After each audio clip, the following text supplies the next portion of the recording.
وكيف ما العادة حبيباتي صحباتي العزاز على قلبي جبت لكم وصفة رائعة سحرية مكوناتها متواجدين في كل بيت. 3 مكونات فقط، مكونات اللي عندهم منافع كتيرة على فروة الرأس ديالنا وعلى الشعر ديالنا، اللي غادي تخلي الشعر ديالك حرير. اللي شافو غادي يتسائلوا، غادي يجي يسولك شمن وصفة اللي كتستعملي لشعرك، وغادي تعطيك واحد اللمعان اللي هائل ما تصوريهش على البال ديالك.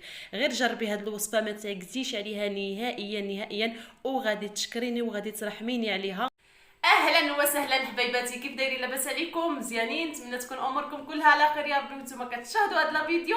اليوم ان شاء الله فيديو جديد ووصفه جديده كيف ما العاده. نتمنى من الله تنال اعجابكم كيف ما العاده، وكيف ما كنقول لكم دائما اي وصفه جربتها ولقيت عليها راحتي وكتعجبني وكتعطيني نتيجه زوينه كنتشجع انني نشاركها مع المتتبعين ديالي ومع خواتاتي العزاز.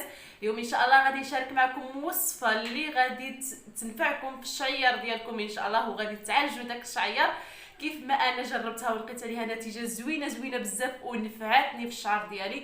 صراحه وصفه رائعه من التجربه الاولى كتعطي نتيجه اللي هي زوينه، والمكونات ديالها خلاص راهم معروفين عندهم منفعه كثير على الشعر ديالنا.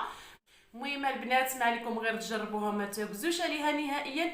فين ما تجيو يعني تكونوا غادي تدوشوا شعركم حاولوا انكم ديروا هذه الوصفه دغيا كتوجد وتطبقوها على الشعير ديالكم وتخليوا واحد ساعه مكانه ولا ساعتين وعاد تدخلوا توصلوا الشعير ديالكم. المهم على الاقل مره في الاسبوع. دابا كيف ما عارفين يعني قرب الصيف، يعني كنبغيو نتهلاو في ريوسنا اكثر من البرد ونتهلاو في الشعير ديالنا، لان الجو ديال الصيف كيكون سخون. كتشجعي انك ديري لي ماسك، كتشجعي انك ديري وصفات للشعر، يعني ما كيكونش داك البرد اللي كيجعلنا اننا نعكزو نطبقوا شي حاجه بارده على شعرنا او لا شي وصفه على وجهنا. المهم الصيف كنتهلاو في ريوسنا اكثر لهذا وجدوا الوصفات اللي غادي تنفعكم وسجلوها عندكم وجربوها ان شاء الله وغادي تعجبكم. وما تنساوش الا عجبتكم ما تنساونيش في التعاليق، ردوا عليا واعطيوني النتيجه اللي عطاتكم، واش عجبتكم ولا لا. وان شاء الله غادي تعجبكم، انا متاكده مليون في المية غادي تعجبكم، لان اصلا المكونات ديالها كلهم صحيين وكلهم عندهم منفعه كثيره على الشعر ديالنا. المهم البنات بلا ما نطول عليكم، قبل ما ندوزو الوصفه ما تنساوش تبارطاجيو هذا الفيديو باش تعمل فائده عند الحباب وصحابكم كاملين، باش ما تبقاش واقفه عندكم. ودخليو لي لايك الفيديو وتعليق اللي هو محفز باش يشجعني ويخليني دائما نحط لكم الجديد ونتشجع ونصور لكم وصفات اللي هما جداد ان شاء الله اللي غادي يفيدوكم من هنا لقدام. المهم بلا ما نطول عليكم يلا ندوزو مباشره للوصفه. بالنسبه للبنات المكونات ديال هذه الوصفه 3 ديال المكونات اللي هما بساط ومتواجدين كنظن في كل مطبخ. اول مكون اللي غادي نحتاجه وهو الارز الابيض، الرز العادي كيف ما كنسميوه الرز العادي، الرز المهرس ماشي الرز كلاصي اللي كيكون عنده واحد المنفعه كبيره البنات للشعر. بالنسبه للرز كيساعد على النمو ديال الشعر وكيقلل من التساقط ديالو وكيرطب الشعر بصفه عامه كيف ما كانت النوع ديال الشعره. كذلك المكون الثاني غادي نحتاج بذور الكتان اولا زريعه الكتان، هذا هو الشكل ديالها. كذلك البنات هي عندها منفعه كثيره كتعطي واحد النعومه لفروه الراس وكترطبو وكتغذيه وكتحمي الفروه ديال الراس من الجفاف والحكه والقشره. المهم عندها منفعه كثيره البنات. المهم هادو بعض المنافع اللي منين جربتها يعني كنلاحظ التغيرات اللي وقعت لي على الشعر ديالي، يعني بعض المنافع اللي كنذكرهم لكم. وبالنسبه للمكون الثالث البنات اللي هو الموز، كنستعملوا غير قشور الموز فقط ماشي موزه كامله. كيف ما كتعرفوا قشور الموز عنده منافع كثيره حتى للبشره البنات، يعني ملي كتاكلوا الموزه ما تلوحوش القشره ديالها مباشره، شدوا ديك القشره ما غاديش تخسروا والو، يعني حتى الوقت ما كديش معكم بزاف، كتشدوا ديك القشره وكتحكوها مزيان على البشره ديالكم وكتخليو داك البا ديال عفوا ديال القشره ديال الموز كيبس على البشره ديالكم ومباشره كتمشيو توصلوا الوجيه ديالكم، كتعطي واحد اللمعان للبشره وكتعطي واحد الترطيب اللي هو رائع. وبالنسبه للمنافع ديالها على الشعر يعني كتقوي الشعر بسرعه وكتساعدوا على النمو. الا كان الشعر ديالك ما كيطواش بهذه الوصفه ان شاء الله غادي يطول لك الشعر وكتعالج داك الشعره الباهته وكتعطيها واحد اللمعان وكترطب فروه الراس وكتغطيها وكتعطي الرطوبه للشعر الجاف. مهم البنات هادو هما المكونات. هاد الوصفه مكونات سهله اقتصاديه وكتوجد الوصفه بسرعه وكتعطينا واحد النتيجه اللي هي زوينه كيف ما كتشوفوا البنات.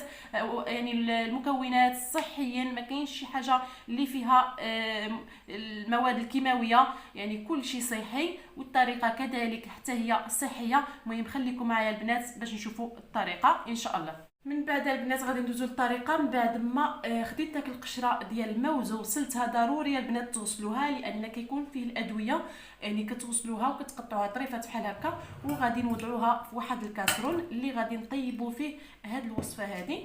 كذلك غادي نضيف عليها هاد الرز البلدي اولا الرز العادي وكذلك بذور الكتان اولا زريعه الكتان.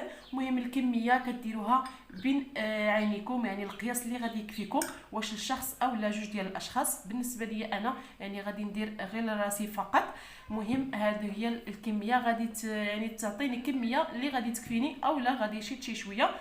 المهم البنات حاولوا انكم فين ما ديروا هذه الوصفه يعني ديروها طريه، ماشي يعني ديروها في الثلاجه وتخليوها. من الاحسن تكون طريه باش كتكون عندها منفعه اللي هي زوينه بزاف. كتخليوها في الشعر ديالكم غير ساعتين فقط ومن بعد كتغسلوا. من بعد غادي نضيفوا عليها جوج ديال الاكواب ديال الماء.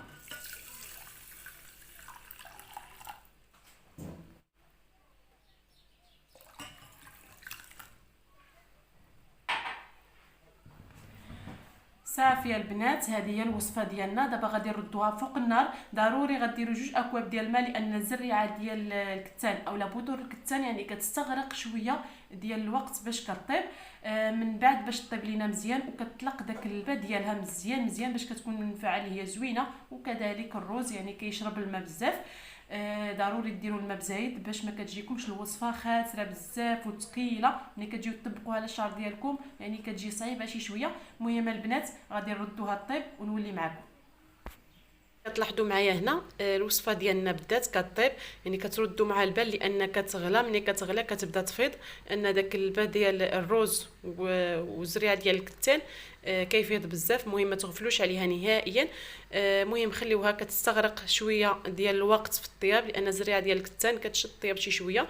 المهم خليوها حتى طيب مزيان باش داك اللبا اللي غادي نحتاجوه غادي يكون متكتل ويعطينا نتيجه زوينه ان شاء الله. المهم خليكم معايا حتى طيب الوصفه، من بعد غادي نولي معكم باش ما نطولش عليكم لا فيديو. الوصفه ديالنا وجدات دابا. صافي غادي نطفي عليها النار كيف ما كتشاهدوا غلات والغليه ولات ثقيله متكتله. صافي وهاد المكونات كلهم طابوا ويعني تلقوا في بعضياتهم. دابا غادي نطفي عليها النار وغادي نخليها تبرد شي شويه ومن بعد غادي نصفيها. ما خليت هاد الكاسرونه حتى بدات كتبرد شي شويه كيف ما كتشوفوا، ما بقاش داك السخونيه مجهده، يعني نقصت شي شويه الحراره. دابا غادي ناخذ هاد المكونات هادو وغادي نطحنهم في الخلاط الكهربائي اولا الا كان عندكم الميكسور يعني تميكسيوه غير في هاد الكاسرونه بحال هكا. ومن بعد ما نطحنها غادي نصفيها وغادي نولي معكم باش تشوفوا معايا النتيجه ديال هاد الوصفه. بعد ما طحنت هاد الوصفه ديالي غادي نحاول نصفيها.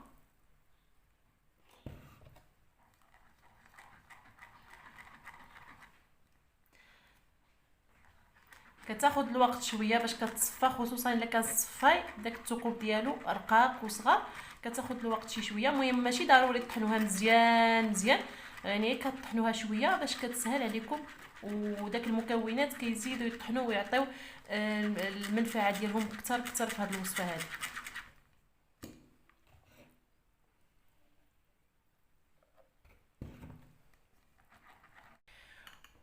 وهذه هي الوصفه البنات. من بعد ما صفيتها كنحصل على هذا الخليط، يعني كميه وفيره غادي تكفيك لشعرك، خصوصا الا كان الشعر طويل كافيه، والا كان الشعر القصير راه غادي تستعملي منها غير النص اولا اكثر من نص شي شويه.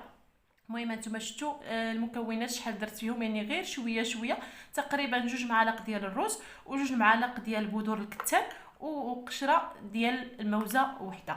مهمه البنات، الطريقه ديالها سهله وكتوجد بسرعه. كتحصل على واحد الوصفه اللي هي صحيه للشعر ديالك والفروه الراس، وكذلك عندها نتيجه اللي هي فعاله من التجربه الاولى. يعني ما تحتاجيش حتى تستعمليها 3 ديال المرات او لا 4 ديال المرات، يعني من التجربه الاولى كتعطيك نتيجه اللي هي فعاله وزوينه، وكتشجعك انك تعاودي المره الثانيه، خصوصا الى داومتوها كل مره غادي تشوفوا الشعير ديالكم كيف غادي يصبح ارطب وعاطي اللون واحد اللمعان للشعر ديالكم، وخصوصا داك الشعره التالفه والباهته، يعني حتى هي كتحيا من جديد وكتعطي واحد اللمعه وواحد اللون اللي هو زوين، وكذلك كتغذي الشعر، كتعطيه واحد التغذيه اللي كافيه. كيف ما قلت لكم المنافع ديال هاد المكونات غير جربوها البنات، ما غاديش تندموا عليها نهائيا، ان شاء الله غادي تعجبكم، وان شاء الله غادي تردوا عليا في التعليق، غادي ترحموني على هذه الوصفه.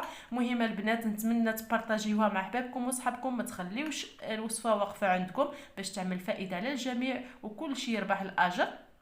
مهم قبل ما تخرجوا من الفيديو نتمنى تخليو لي لايك، واللي مازال ما اشترك معايا في القناه يشترك فضلا وليس امرا. دابا ما بقى ليا غير نودعكم الى الفيديو القادم ان شاء الله والى وصفه قادمه. يلا شكرا على المتابعه.